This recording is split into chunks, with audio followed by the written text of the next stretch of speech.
Bienvenue sur la chaîne H2ES Institute. Aujourd'hui, on va explorer 3 techniques de normalisation en data science. Le min-max scaling, le Z-score et la normalisation décimale. Normaliser les données est une étape essentielle pour garantir des performances optimales de vos modèles, surtout pour ceux sensibles aux échelles, comme les réseaux de neurones ou les modèles basés sur les distances. Commençons par le min-max scaling. L'objectif ici est de transformer toutes les valeurs d'une variable pour qu'elle soit dans une plage définie, généralement entre 0 et 1.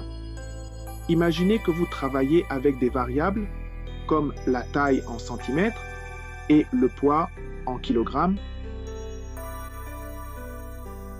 Leurs échelles sont très différentes et cela peut déséquilibrer les modèles de machine learning.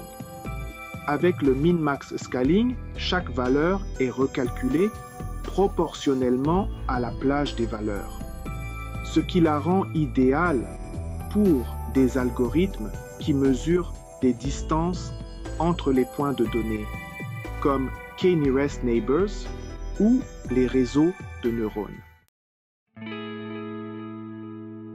Passons maintenant au Z-score.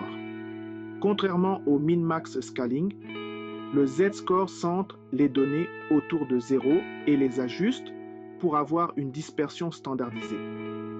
Cette technique est idéale pour des variables ayant des unités différentes, comme des températures et des revenus, ou pour les données qui suivent une distribution en cloche, appelée distribution normale. Avec le Z-score, chaque valeur est réajustée en fonction de la moyenne et de la dispersion des données.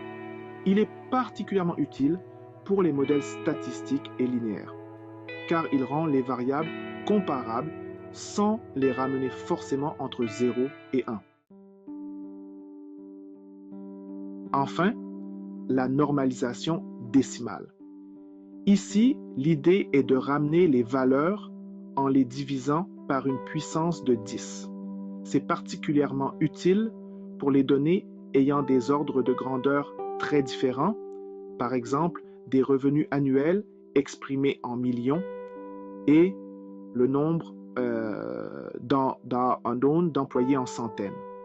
En réduisant ces valeurs, on simplifie l'analyse tout en préservant l'échelle relative des données, ce qui peut être très pratique dans des projets de big data. Pour résumer, le choix de la méthode de normalisation dépend de vos données et des besoins de votre modèle. Min-max scaling.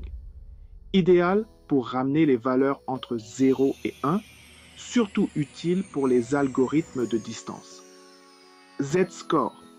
Parfait pour équilibrer des variables de différentes unités en les centrant autour de 0.